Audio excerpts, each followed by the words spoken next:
बिस्मिल्लाहिर्रहमानिर्रहीम। अस्सलाम वालेकुम। आप देख रहे हैं ताज 92 न्यूज़। नजर डालते हैं आज की खबरों पर।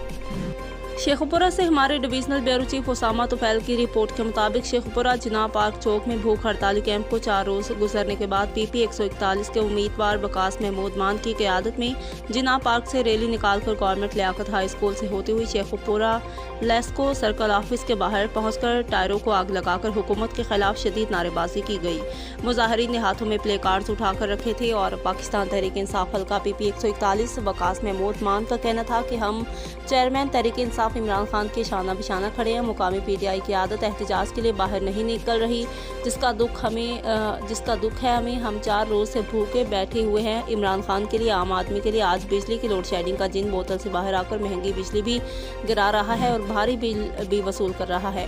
महंगाई लाकानूनियत ने पाकिस्तान में डेरे जमा लिए। हम घरों में नहीं बैठेंगे बल्कि इमरान खान के हुक्म पर बाहर निकलेंगे। सबको बाहर निकलना होगा अपनी नस्लों के लिए।